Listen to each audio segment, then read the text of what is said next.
आज हम स्क्रीनर की हेल्प से समझते हैं कि किस तरीके से इन्वेस्टमेंट पर्पस से हम अच्छे स्टॉक को पिक कर सकें।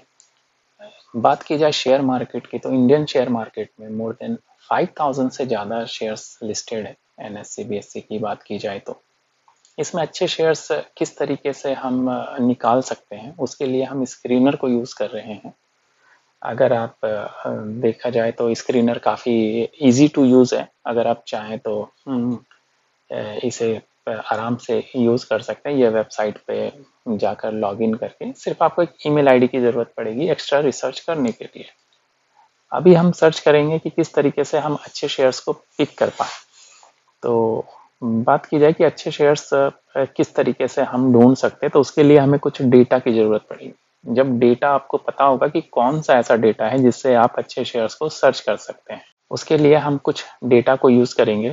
मार्केट कैप से लेके लगभग ऐसा 8 से 10 डेटा को यूज़ करेंगे, जिसके थ्रू हम ये समझने की कोशिश करेंगे कि इन शेयर्स में किस तरीके से हम इन्वेस्टमेंट किया जा सकता है। अगर मिड कैप है, लार्ज कैप है, स्मॉल कैप है, तो समझते हैं हम इसे आगे इस्तेमाल के लिए। तो स्क्रीनर के टूल्स पे आप जाकर सबसे पहले क्लिक करें तो यहाँ आपको दिखेगा क्रिएट स्क्रीन। जब आप ये करें तो आपसे लॉगिन के लिए कहा जा रहा है सिंपली। एक तो ये हो गया।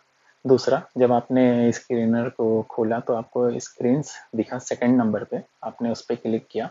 उसके बाद क्रिएट न्यू स्क्रीन जो ब्लू बटन आपको दिख रहा है, आप उस पर सिंपली क्लिक करें।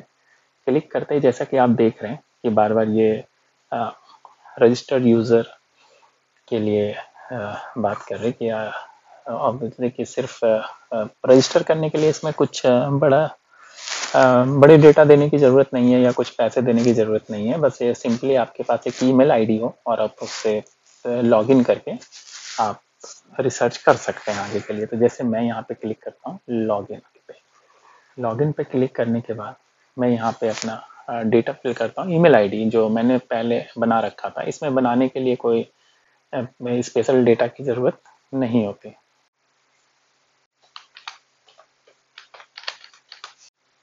ओके, तो लॉगिन करने के बाद हमें जो इंटरफेस दिख रहा है, आप यहाँ नोट करें तो यहाँ पे हमें एक बॉक्स मिला है रिसर्च के लिए। बॉक्स के ऊपर अगर आप देख पा रहे हो तो लिखा है क्रिएट अ सर्च क्वेरी। तो हम यहाँ पे सर्च करते हैं। जो डेटा मैं फिल कर रहा हूँ वो मैं अपने हिसाब से डेटा फिल कर रहा हूँ। यहाँ पे ऐसी कोई बात नहीं है कि वो जो मैं डेटा फिल कर रहा हूँ वही डेटा होना जरूरी है। आप कुछ भी सर्च कर सकते हैं जो आपके हिसाब से लगता है कि ये एक कंपनी में ये अच्छी बात हो सकती है, तो आप वो डेटा को इनपुट करो। चलिए स्टार्ट करते हैं कि सिंपली हम किसी भी स्टॉक को देखने से पहले हम उसके मार्केट कैप को देखते हैं। कि मार्केट कैप हम इसलिए देखते हैं क्योंकि कंपनी में स्ट्रेंथ कितना है, इस वजह से हम मार्केट कैप को ज्यादा वैल्यू देते हैं। एग्जाम्पल के तौर पे आप देख रहे हैं कि स्क्रीनर में खुद बता दिया है कस्टम क्वेरी एग्जाम्पल। तो जैसे हम इसके एग्जाम्पल को यूज करके 500 पहले डालते हैं मार्केट कैप।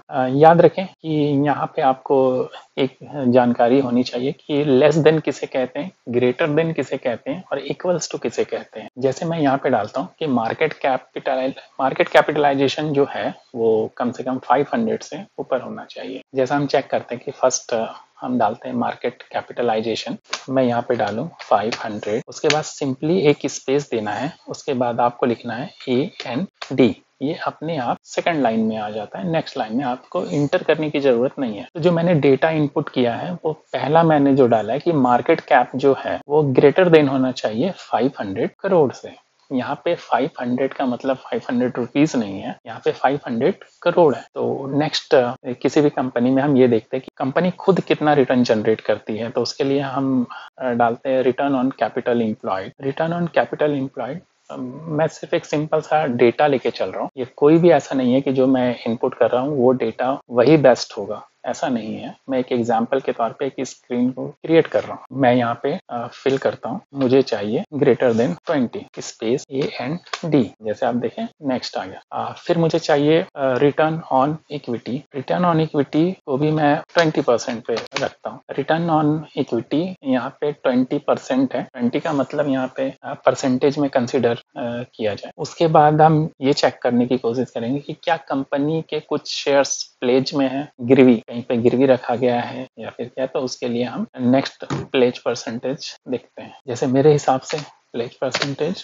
0 होना चाहिए। नेक्स्ट, अब देखने वाली बात यह है कि जो लास्ट में मैंने इसमें इनपुट किया है वो है डेट टू इक्विटी, मुझे लेस देन 1 चाहिए। इसके बाद आपको कुछ नहीं करना है, सिंपली नीचे आपको एक ब्लू बटन दिख रहा होगा, रन दिस क्वेरी, आप इस पर क्लिक करेंगे। ये देखिए, ये आपके पास इतनी कंपनी आई है। ये कंपनी के जो लिस्ट है, इसका मतलब ये नहीं है कि ये कंपनी अच्छी है, बस मैंने एक फिल्टर लगाने का तरीका आपको बताया है कि आप किस तरीके से फिल्टर लगा के कोई भी कंपनी को सर्च कर सकते हैं। जैसे मैंने 500 करोड़ डाला था, जबकि निफ्टी 50 में जितनी कंपनियां हैं वो 1 लाख करोड़ की ऊपर की कंपनियां हैं, तो वो बेस्ट कंपनी मानते हैं, अभी वो निफ्टी 50 के पार्ट है। रिटर्न थोड़ा सा स्लो होता है क्योंकि वो ब्लू चिप के पार्ट बन जाते हैं। म्यूचुअल फंड में जैसे आप इन्वेस्ट करते हैं तो उसमें म्यूचुअल फंड ब्लू चिप की बात किया जाए तो उसमें मोस्टली आप देखेंगे कि निफ्टी 50 की कंपनियां होती है, निफ्टी 50 और निफ्टी नेक्स्ट 50। इस तरीके से सिंपल वे में आप स्क्रीनर को यूज करते हुए आप सर्च कर सकते हैं। इसमें आपने जो डेटा डाला उस डेटा के हिसाब से आपको